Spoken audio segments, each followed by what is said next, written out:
All right, Grand Community, welcome back to the update, and please subscribe if you have not subscribed. This information, I want you to pay attention to what I'm about to say because it is very important.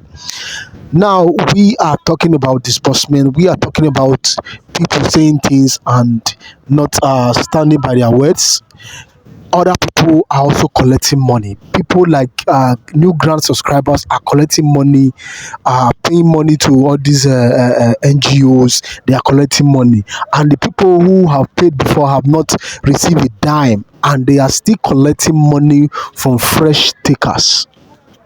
This is the problem. Double jeopardy. How can you be collecting money from other people and the one you have collected before you have not disbursed? And mind you, if they want to collect money from you, they will be putting God inside it. They normally use pastors. I don't even know why they have to even bring pastors into these NGOs, because pastors are not the one giving money. These NGOs are corporate bodies that give money to smaller businesses. I don't know why they are using pastors to gain access into the community, because they believe since they are pastors, they can be trusted. So when you do business with them, there's nothing like fraud. There's nothing like disappointment. But fortunately, what we are getting now, this one is more than fraud. It is more than disappointment. It is a disaster.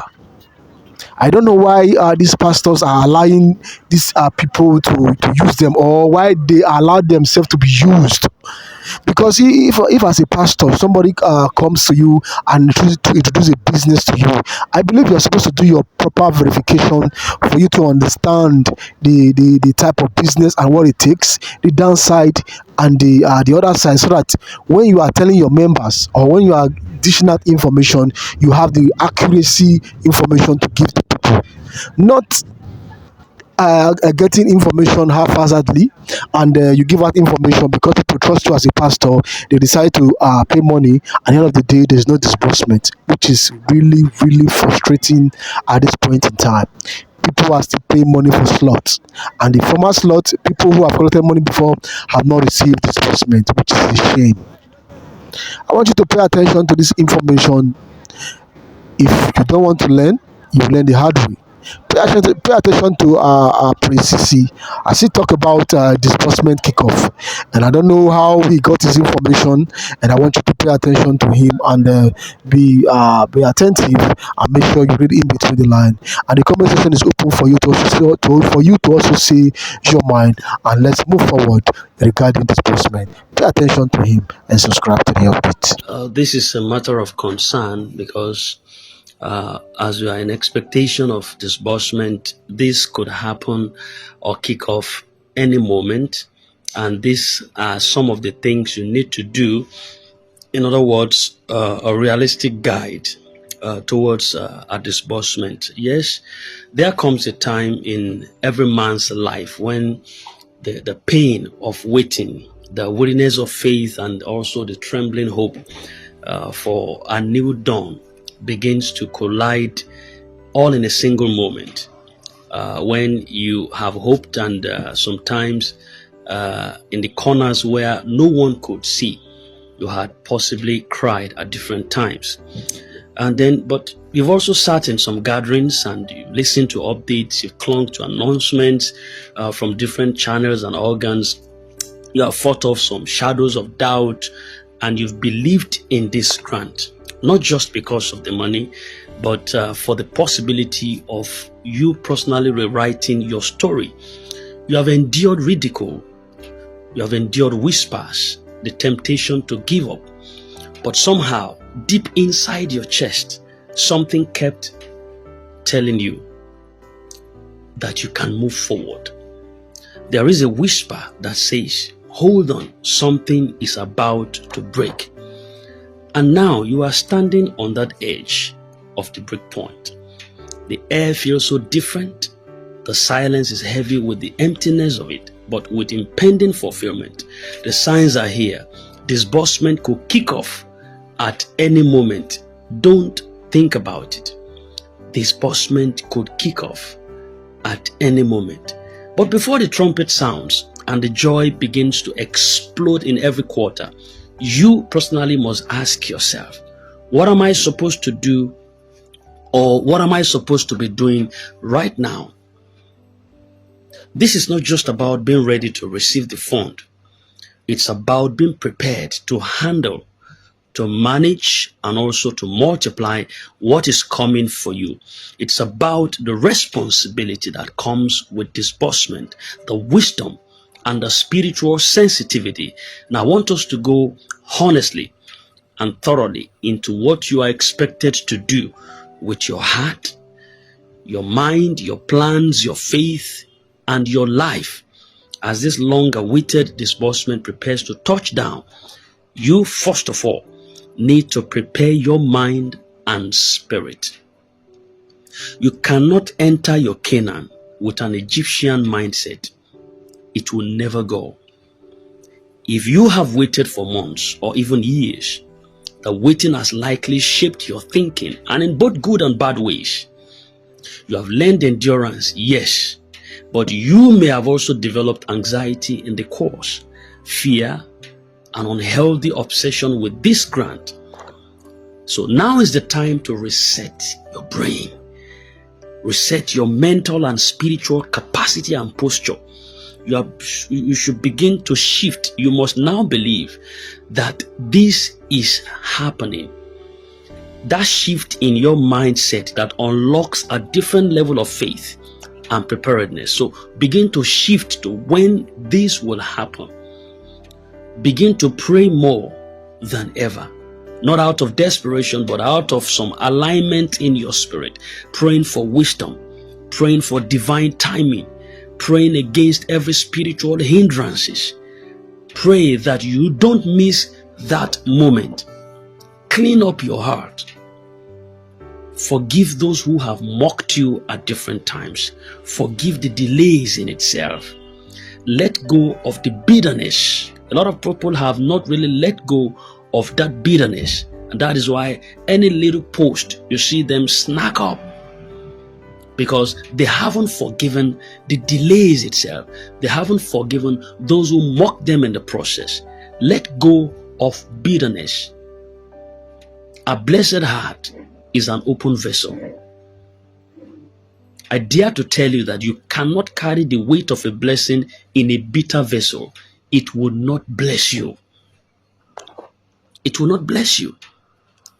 Have a clear record of the registrations you've done at different times, whether it was through an NGO, a cooperative heads, or as an individual. Some of them are also filling an online forms and all that, which was directed straight to an NGO. Have some screenshots, some emails ready, or even your written evidence of registration and statuses. Keep all of these things intact. Be reachable also. You have to be reachable at this time. It's not a time to disappear into thin air. In other words, ensure that your phone number is very active. If you're on a group or if you're in a channel for disbursement update, stay engaged. Stay engaged. Just be available. And as a matter of fact, you have to stop listening to fearmongers and faith killers also. It's not only fearmongers we also have people that kills your faith. So right now, the enemy will work over time to ensure that they distract you, they deceive you, and they disqualify you mentally wise. You will hear some rumors. Some are true and some are false. You will see others that are saying to you, it will never happen.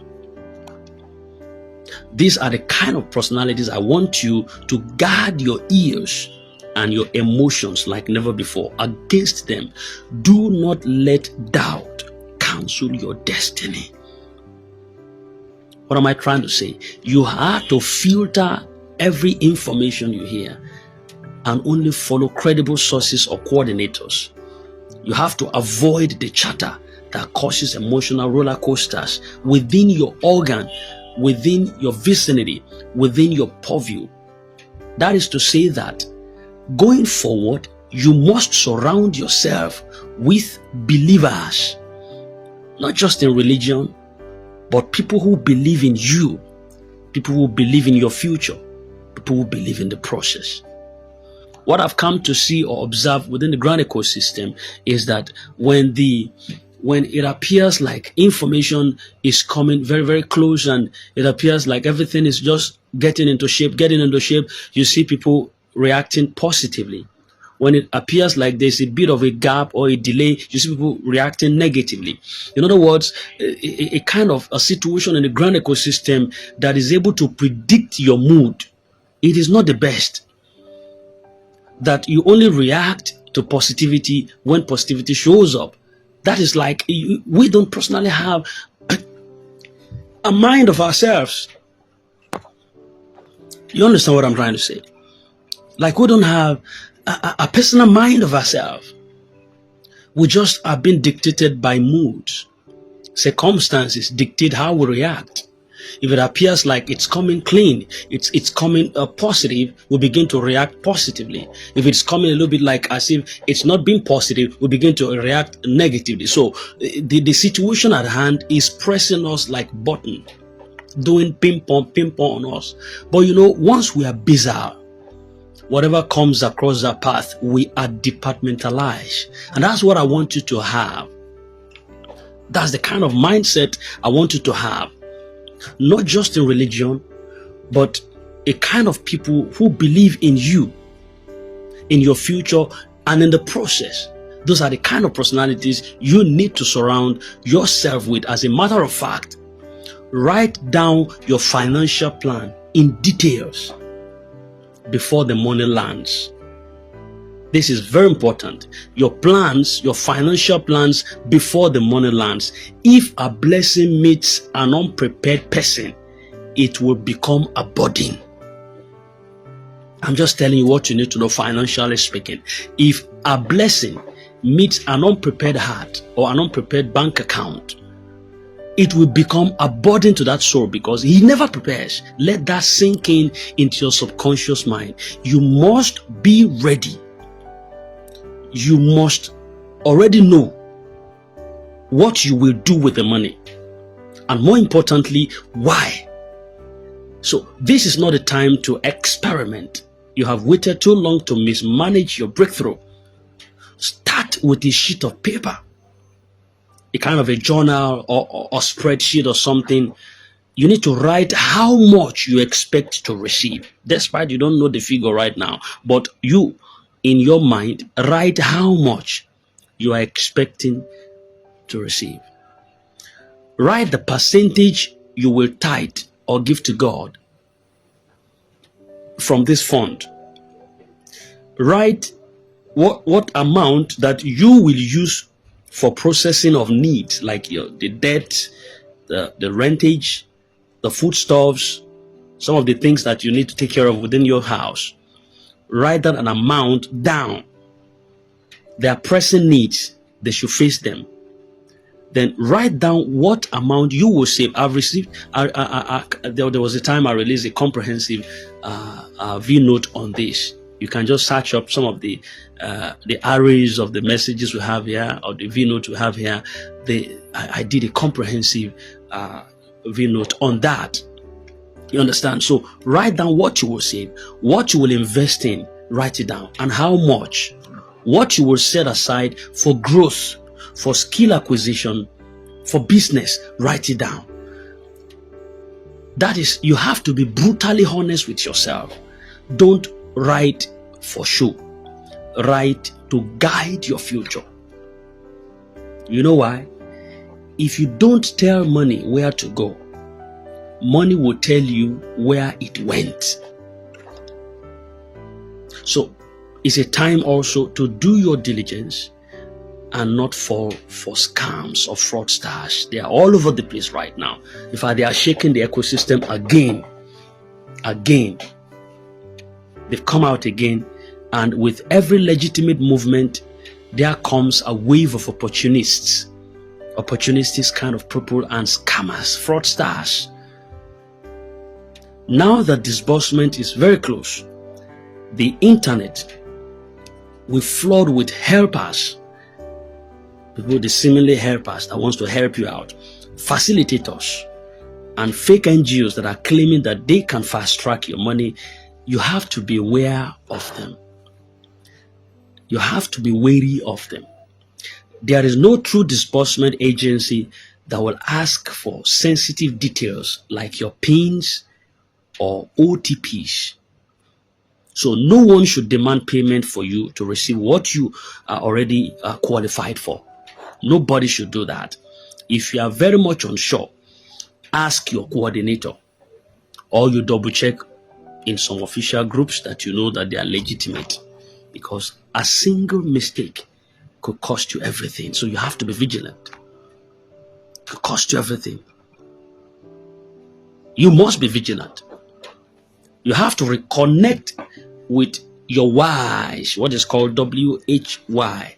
You have to reconnect with your whys, and don't you lose yourself in the excitement. It's easy to get carried away, especially the moment that alert lands. You see, people begin to scream, people dance, people forget everything they once said they would do. You must take a sacred moment before that time comes and remember why you started. Is it to lift your family out of poverty? Was that why you started in this ground in the first place? Is it to fund your education? Is it to empower your community or support your ministry? Is it to finally break the generational curse or lack in your family?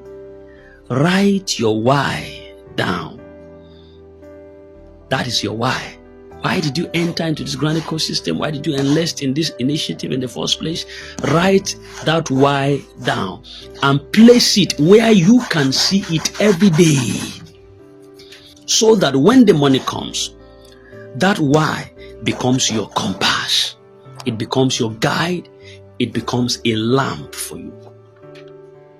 You have to create boundaries, emotional boundaries and financial boundaries. When disbursement finally happens to you, even people who haven't spoken to you in years, they will remember your name. Family, friends, even strangers, they will come knocking at your door. It is your responsibility now to create boundaries at a time. Not everyone, listen to me, not everyone needs to know when you receive the alert. Did you hear that? Not everyone needs to know when you receive the alert. Learn to say no without guilt in your heart. Prioritize impact and not impressions. You don't owe the world an explanation. You don't owe nobody an explanation. You owe yourself a future. So bless others when you are led by wisdom and conviction, not pressure or guilt. Begin with God. He is the source. The grant is not the source. Before anything else, return to your source. The money is not your miracle. God is your miracle. The grant is a channel, but God is the provider. So dedicate the first fruits of your disbursement to God. If you can, do. Sow where your spirit leads. Give thanks like never before. And let your first act after receiving not be a withdrawal, but a worship. Let it be a worship. Let not what comes to your mind first be how to withdraw this fund. Let what comes to your mind first be worship. What you do with your first blessing determines whether more will come to you. So prepare. Prepare wisely.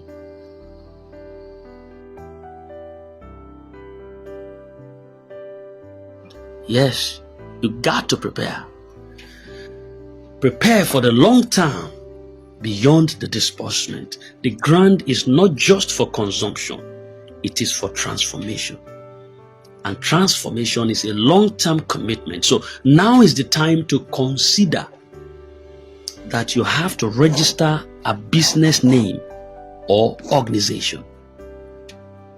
Take courses, online or physical, in areas that are related to your future plans. Build partnerships, not just dependencies. Find people to grow with. If you treat this money as a once-in-a-lifetime miracle, you will spend it and return to square one. But if you see it as a seed, it will grow. and it's going to feed generations. So stay humble, stay grateful, stay grounded. The loudest person is often the most vulnerable person. When the blessing comes, stay low. Walk in humility. Don't you forget those who encourage you on the journey. Don't rub your blessing in others' faces. More importantly, don't let pride leak you through your posts. Don't let pride leak through your posts, your speeches, your spendings. Let it not be governed by pride.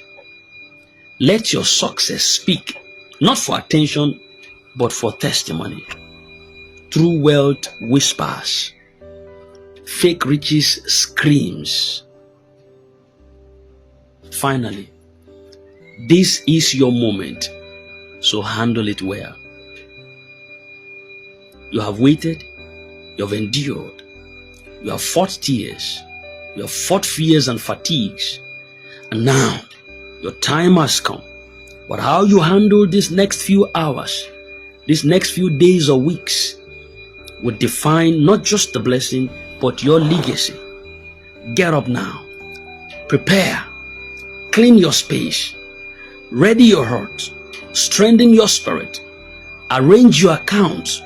Dust off your plans. Call your mentor. Pray like never before. Dream again. Because when the trumpet of disbursement finally sounds, it won't be time to prepare. It will be time to manifest. And when your name is called, may you not just receive, may you be ready to rise.